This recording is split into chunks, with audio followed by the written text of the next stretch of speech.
ప్రపంచంలో ఎక్కడైనా ఒక హత్య జరిగితే పోలీసుల ముందు లేదా కోర్టు ముందు ఉండే మొట్టమొదటి ప్రశ్న హంతకుడు ఎవరు? మరి 2000 ఏళ్ల క్రితం సాక్షాత్తు ఈ సృష్టికర్త అయిన యేసుక్రీస్తును శిలువ మీద అత్యంత దారుణంగా హత్య చేశారు కదా, దానికి అసలు బాధ్యులెవరు? ఆయన్ని చంపింది కుట్ర పన్నిన యూదులా, లేక శిలువ వేసిన రోమన్లా, లేక దేవుడే తన సొంత కుమారుణ్ణి మరణానికి అప్పగించాడా? ఈరోజు ఈ అతిపెద్ద చారిత్రక ప్రశ్నకు బైబిల్ మరియు హిస్టరీ ఆధారంగా ఖచ్చితమైన సమాధానం వెతుకుదాం. ఈ వీడియో చివరిలో ప్యాషన్ ఆఫ్ ది క్రైస్ట్ మూవీకి సంబంధించిన ఒక అద్భుతమైన ఆశ్చర్యపరిచే ఫ్యాక్ట్ కూడా ఉంటుంది. ఎక్కడా స్కిప్ చేయకుండా చివరి వరకు చూడండి. మన రక్షకుడు ఛానల్ని వీక్షిస్తున్న మీ అందరికీ ప్రభు పేరిట శుభములు. యేసుక్రీస్తు మరణానికి కారణం ఎవరు అనగానే మనకు టక్కున గుర్తొచ్చేది ఆనాటి మతనాయకులు, రోమన్ సైనికులు. కానీ చరిత్రను, బైబిల్ని లోతుగా అధ్యయనం చేస్తే ఈ మరణం వెనుక కేవలం ఒక గ్రూపు మాత్రమే కాదు, ఒక బహుముఖమైన కుట్ర దాగి ఉందని అర్థమవుతుంది. ఒక్కొక్కరి పాత్ర ఏంటో ఇప్పుడు వివరంగా చూద్దాం. మొదటిగా యూదుల కుట్ర, మతనాయకుల అసూయ. యేసుక్రీస్తు మరణానికి ప్రధాన కారకులు ఇజ్రాయెల్ మతనాయకులే అనడంలో ఎలాంటి సందేహమూ లేదు. ప్రధాన యాజకుడైన కైప ఇంట్లో పెద్దలందరూ సమావేశమై దొంగచాటుగా యేసును ఎలాగైనా అరెస్ట్ చేసి చంపాలి అని ఒక పక్కా స్కెచ్ వేశారు. ఎందుకింత కోపం? ఆయన అద్భుతాలు చేస్తుంటే జనం ఆయన వెంట పడుతున్నారు. ఇది ఇలాగే వదిలేస్తే సమాజంలో తమకున్న పొజిషన్, దేవుని పేరుతో తాము చలాయిస్తున్న పవర్ ఎక్కడ పోతాయో అని పరిసయ్యులు, సద్దూకయ్యులు భయపడ్డారు. ఆయన దేవుణ్ణి దూషిస్తున్నాడు అని అబద్ధ సాక్ష్యాలు పుట్టించి ఆయన్ని కోర్టులో నిలబెట్టారు. అంతేకాదు, స్వయంగా ఆయన శిష్యుడైన యూదా కేవలం 30 వెండి నాణేలకు ఆయన్ను అప్పగించాడు. రోమా గవర్నర్ పిలాతు ముందు నిలబడినప్పుడు ఆయన్ను సిలువ వేయండి అని అరిచింది కూడా ఆయన సొంత ప్రజలే. మాకు ఒక పవిత్రమైన దేవుడు వద్దు, బరబ్బా లాంటి ఒక దొంగ హంతకుడు కావాలి అని కోరుకున్నారు. అందుకే పౌలు కూడా తెస్సలోనికేయులకు రాసిన మొదటి పత్రిక 2వ అధ్యాయంలో ప్రభువైన యేసును చంపిన యూదులు దేవునికి ఇష్టులు కారు అని స్పష్టంగా రాశాడు. అంటే హత్యకు మూల కారణం, స్కెచ్ వేసింది ఖచ్చితంగా ఆనాటి యూద మత నాయకులే. రెండవదిగా రోమన్ సామ్రాజ్యం. కుట్ర పన్నింది యూదులైనా దాన్ని ప్రాక్టికల్ గా అమలు చేసింది మాత్రం రోమన్లే. చారిత్రక ఆధారాల ప్రకారం సిలువ వేయడం అనేది రోమన్లు కనిపెట్టకపోయినా ఒక మనిషిని అత్యంత క్రూరంగా హింసించి చంపడానికి ఆ శిక్షను వాళ్ళు పర్ఫెక్ట్ గా డిజైన్ చేశారు. యేసుక్రీస్తుకు మరణశిక్ష ఖరారు చేసి అఫీషియల్ గా లీగల్ ఆర్డర్ ఇచ్చింది రోమా గవర్నర్ పొంతి పిలాతు. ఆయన వీపును ముక్కలు ముక్కలుగా కొరడాలతో చీల్చింది రోమన్ సైనికులే. ఎగతాళి చేస్తూ ముళ్ళ కిరీటాన్ని తల మీద పెట్టి ఎర్రటి వస్త్రం కప్పి యూదుల రాజా నీకు జయము అని ముఖం మీద ఉమ్ము వేసింది వాళ్లే. ఇనుప మేకులను చేతుల్లోకి కాళ్లలోకి దించింది వాళ్లే. ఆయన ప్రాణం పోయిందో లేదో కన్ఫర్మ్ చేసుకోవడానికి పక్కటెముకల్లో బల్లెం పొడిచింది కూడా ఆ రోమన్ సైనికులే. కాబట్టి భౌతికంగా ఆయన ప్రాణం తీసింది రోమా సామ్రాజ్యమే. అపోస్తలుల కార్యములు 2వ అధ్యాయము 22, 23 వచనాలలో మీరు దుష్టుల చేత మేకులు కొట్టించి ఆయన్ని చంపారు అని ఇశ్రాయేలు ప్రజలను నిలదీశాడు. మూడవదిగా అసలైన మిస్టరీ, దేవుని మాస్టర్ ప్లాన్. యూదులు, రోమన్లు ఇదంతా చేస్తుంటే ఆకాశంలో ఉన్న తండ్రి అయిన దేవుడు ఎందుకు సైలెంట్గా ఉన్నాడు? తన సొంత కుమారుణ్ణి ఎందుకు కాపాడుకోలేదు? ఇక్కడే అసలైన బైబిల్ మిస్టరీ ఉంది. దేవుడు వాళ్ళను ఎందుకు ఆపలేదు?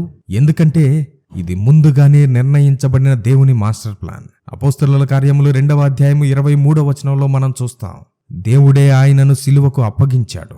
అవును, పాత నిబంధనలో ఆదికాండము 22వ అధ్యాయంలో అబ్రహాము దేవుని మాటకు లోబడి తన సొంత కుమారుడైన ఇస్సాకును బలిగా ఇవ్వడానికి తీసుకువెళ్తాడు. అప్పుడు దేవుని దూత ఆపి ఇస్సాకుకు బదులుగా ఒక గొర్రె పొట్టేలుని ఇస్తాడు కదా. కానీ కల్వరి సిలువ దగ్గర వచ్చేసరికి దేవుడు తన సొంత కుమారుడి శిక్షను ఆపలేదు. ఎందుకంటే మన స్థానంలో శిక్షను భరించడానికి యేసుక్రీస్తే ఆ గొర్రె పిల్లగా మారాడు. పాపం తెలియని ఆయనను మన కోసం పాపంగా చేశాడు. ఆయన నలగగొట్టబడుట యెహోవాకు ఇష్టమాయను అని యెషయా గ్రంథము 53వ అధ్యాయంలో చూస్తాం. దేవుడు స్వయంగా మేకులు కొట్టలేదు గాని ఆ కిరాతకమైన మరణాన్ని మానవాళి రక్షణ కోసం వాడాడు.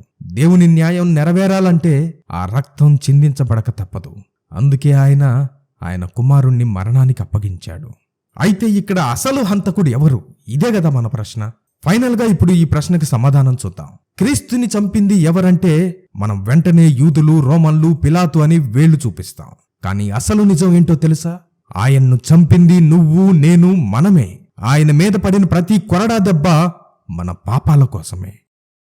మీకు ఇక్కడ ఒక విషయం చెప్తాను, జాగ్రత్తగా గమనించండి. 2004లో మెల్ గిబ్సన్ దర్శకత్వం వహించిన the fashion of the Christ cinema ప్రపంచవ్యాప్తంగా ఎంత సెన్సేషన్ క్రియేట్ చేసిందో అందరికీ తెలుసు. ఈ రోజుకి ఆ సినిమాలోని క్లిప్ మనం చూసినప్పుడు కళ్ళు చెమర్చక మానవు. ఆ సినిమాలో యేసుక్రీస్తు చేతుల్లో రోమన్ సైనికులు మేకులు కొడుతున్నప్పుడు సుత్తి పట్టుకున్న చేతులు క్లోజప్ లో చూపిస్తారు. ఆ చేతులు ఎవరివో తెలుసా? ఆ సినిమాలో నటించిన యాక్టర్వి కాదు, ఆ సినిమా డైరెక్టర్ అయిన మెల్ గిబ్సన్ చేతులవి. యేసుక్రీస్తును ఆ సిలువకు కొట్టింది రోమన్లు కాదు, నేను చేసిన పాపాలే ఆయనకు ఆ శిక్ష వేశాయి అని తనకు తాను రిమైండ్ చేసుకోవడానికే మెల్ గిబ్సన్ స్వయంగా ఆ సుత్తిని పట్టుకుని ఆ షాట్ తీశాడు. మెల్ గిబ్సనే స్వయంగా ఒక ఇంటర్వ్యూలో మాట్లాడుతూ, ఆ మేకులు కొట్టింది నేనే, ఎందుకంటే ఆ నేరంలో నాకు బాధ్యత ఉంది అని అతను చెప్పాడు. అవును, ఆయన మరణానికి కారణం మనమే, ఆయన మరణం ద్వారా లబ్ధి పొందింది కూడా మనమే. మన అబద్ధాలు, మన మోసాలు, మన అహంకారం, మన వ్యభిచారం, మన నమ్మక ద్రోహం, మన లెక్కలేనితనం, మన కుక్క బుద్ధి, ఇవన్నీ కలిసే ఆయన్ని ఆ సిలువకు కొట్టాయి.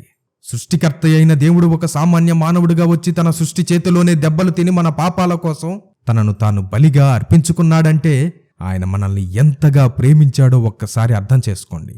అయితే ఆ మరణంతో కథ పూర్తి కాలేదు. దేవుడు ఆ మరణాన్ని గెలవనివ్వలేదు. మరణపు ముళ్ళును విరిచి 3వ దినాన ఆయన తిరిగి లేచాడు. గతంలో యూదులు, రోమన్లు, హేరోదు రాజు అంతా కలిసి ఒక అద్భుతమైన మాస్టర్ ప్లాన్తో దేవుణ్ణి చంపేశామనుకున్నారు.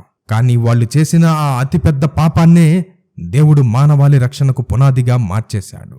అయితే ఇక్కడ మనం ఒక అద్భుతమైన భయంకరమైన సత్యాన్ని గుర్తించాలి. ఆయన మొదటిసారి భూమి మీదకు వచ్చినప్పుడు మన పాపాల కోసం కొరడా దెబ్బలు తిన్నాడు, సిలువను మోశాడు, ప్రాణం పెట్టడానికి ఒక దీనుడైన గొర్రెపిల్లలా మౌనంగా వచ్చాడు. కానీ ఎప్పటికీ ఆయన ఆ సిలువ మీద వేలాడే దీనుడు కాదు. బైబిల్ స్పష్టంగా చెప్తుంది, ఆయన రాకడ కోసం మనం ఎదురు చూస్తున్నాం. ఈసారి ఆయన వచ్చేటప్పుడు కొరడా దెబ్బలు తినేవాడిగా రాడు. ఈ లోకానికి న్యాయంగా తీర్పు తీర్చడానికి ఆ యూదా గోత్రపు సింహంగా రాబోతున్నాడు. ఆ రోజు సిలువ ముందు ఆయన్ని చంపండి చంపండి అని అరిచిన ప్రతి నోరు మోయబడుతుంది. మేకులు కొట్టిన ప్రతి చెయ్యి వణుకుతుంది. ప్రతి మోకాలు ఆయన ముందు వంగుతుంది. నువ్వు ఇంకా నన్ను చూసేవాళ్లు ఎవరూ లేరులే అని పాపంలోనే బ్రతుకుతున్నావా? మతం ముసుగులో కపట భక్తితో జీవిస్తున్నావా? ఆనాడు యూదులు మాకు దేవుడు వద్దు, బరబ్బా కావాలి అన్నట్లుగా ఈనాడు మనం కూడా మాకు ఈ దేవుడు వద్దు, ఈ లోక సంబంధమైన ఆశలు, ఆస్తులు, డబ్బు, ఆ పాపమే కావాలి అని దేవుణ్ణి పక్కన పెడుతున్నావా? ఒక్కసారి మన హృదయాలను పరీక్షించుకుందాం. ఆయన రాకడకు మనం సిద్ధంగా ఉన్నామా? ఆయన కార్చిన రక్తం మనల్ని కడిగి పవిత్రులను చేయడానికి ఇప్పటికీ సిద్ధంగా ఉంది. మన పాపాలను నిజాయితీగా ఒప్పుకొని ఆయనను మన సొంత రక్షకుడిగా అంగీకరిద్దాం. దేవుడు ఇచ్చే ఈ కృపాకాలం ముగిసిపోకముందే ఆయన వచ్చే ఆ మహాగడియ కోసం ప్రతి క్షణం అప్రమత్తంగా ఉంటూ పవిత్రంగా జీవిద్దాం. ఈ వీడియో చూసిన తర్వాత మీ అభిప్రాయం ఏంటో కామెంట్లో తెలియజేయండి.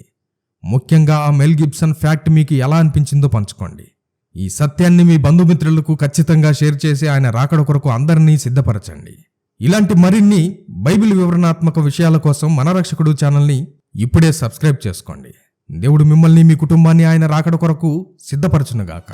ఈ అంత్య దినాలలో మనకు సిద్ధపాటును కలుగజేసే అనేక విషయాలను ఈ బుక్లో పొందుపరిచాం. స్క్రీన్ మీద కనిపిస్తున్న నంబర్కి ఇప్పుడే వాట్సాప్ చేయడం ద్వారా మీరు ఈ బుక్ని ఆర్డర్ చేసుకోవచ్చు. Jesus coming soon, so be prepared. మేఘమామనునై వచ్చుచున్నాను, రాజాగే రాజు మహిమాన్వితుడే మేఘమామనునై